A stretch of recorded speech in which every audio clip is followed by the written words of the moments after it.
A 14-year-old recently died allegedly participating in the Packy One Chip Challenge. And if you don't know what that is, it's a spicy chip challenge where you eat this super spicy chip, record your reaction, and post it to social media. He allegedly died participating in this challenge, but if you read the article, he also had an enlarged heart for whatever the reason. Viva Fry, former Montreal litigator turned current Florida rumbler. This is a terrible story of a 14-year-old kid who allegedly died participating in the Packy One Chip Challenge. If you haven't seen what this is, it's a super spicy chip. I think it's maybe got 250,000 Scoville units in the chip. You're supposed to get the chip, eat one chip. They're sold for like $10 a chip. Eat one chip, record your reaction, post it to social media, and depending on how funny it is, it will go viral or it won't. If you haven't seen any of these videos, here's a couple just for flavor. This year is definitely hotter, but I think I like last year's better because at least it made your tongue blue. Get the yogurt ready. But the kid allegedly died participating in this challenge. He went into medical distress. If you read the article, my goodness, do they seem to bury the lead. And it seems like we've been hearing a lot more of these stories than we're typically used to. Just earlier today, I posted to Twitter an article that was posted in Fox News. Bank of America published May 17, 2024. Bank of America employee 25 dies suddenly weeks after 35-year-old colleague's death. Leo Lucanis, 35, an investment banker in New York, died on May 2nd, 2 weeks before Adnan Dumik, 25. A 25-year-old Bank of America employee died suddenly while playing soccer Thursday night, just weeks after a 35-year-old investment banker with the company died of a blood clot. And right there at the end, neither of their deaths have been officially linked to working long hours. Just another example of died suddenly, 2 Bank of America employees within weeks of each other. But don't ask any questions. It's about everything else except for that thing that people are asking the questions about. It wasn't related to working long hours, however. Well, today we seem to have another example of this. If you read the article, you'd think the kid just died from eating a super spicy chip. But if you read a little bit into the article, they bury the lead, and they bury the lead for a good reason. But they bury the lead and then don't look any further. And I, sitting on a chair in the afternoon in Florida, take 5 minutes on the internet to look into it. And the answers that I found lead me to have more questions, which I'm sure will never be answered. NBC News, health news. Teen died from eating a spicy chip as part of social media challenge, autopsy report concludes. The manufacturer of the chip, Packy, asked retailers to stop selling the product shortly after the boy's death. May 16, 2024, by the Associated Press. A Massachusetts teen who participated in a spicy tortilla chip challenge on social media died from ingesting a high amount of a chili pepper extract, according to an autopsy report obtained by the Associated Press.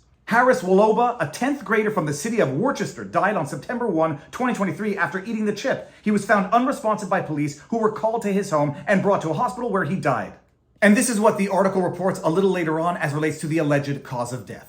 The cause of death was listed as cardiopulmonary arrest, quote, in the setting of recent ingestion of food substance with high capsaicin concentration, end quote. The 14-year-old boy also had an enlarged heart and a congenital heart defect, according to the report, the findings of which were shared with the AP in an email from Elaine Driscoll, a spokesperson for the Massachusetts Executive Office of Public Safety and Security. Nothing to see here, just the cause of death of a 14-year-old boy attributed to heart attack, cardiopulmonary arrest after ingesting a spicy chip. Oh yeah, and he also had an enlarged heart for whatever the reason. I did a summary search to see who the kid was that passed away, and I came across this photograph from the subreddit r Hot Peppers One Chip Challenge blamed for teen's death. And from another article, Massachusetts teen died from eating a spicy chip as part of a social media challenge, autopsy report concludes. Harris Woloba, a 14-year-old sophomore at Doherty Memorial High School in Worcester, died on September 1st, 2023 after eating the chip manufactured by Packy, a Texas-based subsidiary of the Hershey Company. I didn't know where Worcester was. I thought it was actually in Texas, but it turns out it's in Massachusetts, an area that seems to be highly vaccinated. And from an article where I got the name of the high school, I just did a brief summary search online to see if that high school had any history of, I don't know, a certain jibby jab for a certain COVID. From worcesterma.gov. And here we see that Thursday, May 29, student vaccinations, Doherty Memorial High School, 299 Highland Street, 8 a.m. to 1 p.m. And then below we see, please note that high school clinics are open only to students at those schools. The middle school students are for the 12 plus with their families. And then underneath we see this, do you qualify for equity clinics? You must meet one of the following criteria. And then we see the first bullet point, Black, Indigenous, people of color, or Latin individuals. Black, Indigenous, people of color, or Latin individuals. Boston.com, Massachusetts schools step up efforts to vaccinate students. Nearly 300 students signed up for Worcester's first at-school COVID-19 vaccine clinic Tuesday, May 19, 2021. Nearly 300 students signed up for Worcester's first at-school COVID-19 vaccine clinic Tuesday at Worcester Technical High School, the Telegram and Gazette reported. Clinics are scheduled for Wednesday at North High School and South High Community School, and later this week at Doherty Memorial High, Claremont Academy, and University Park Campus School, and Burncoat High. Students who receive a vaccine this month will be able to get their second dose at another round of school clinics next month. Some students said they got a shot to protect more vulnerable family members.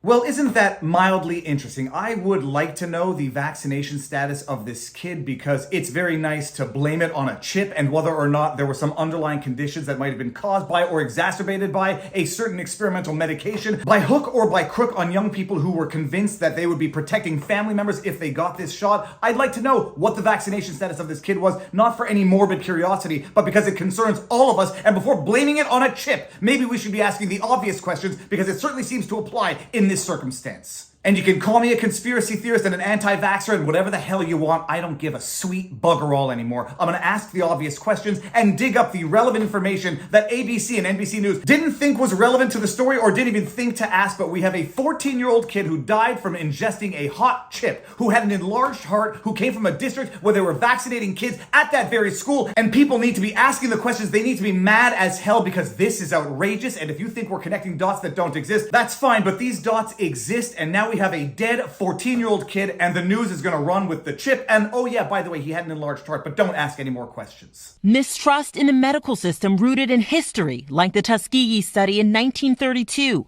a 40-year experiment where nearly 400 black men living with syphilis were denied treatment. Public health officials wanting to see the effect of the disease untreated.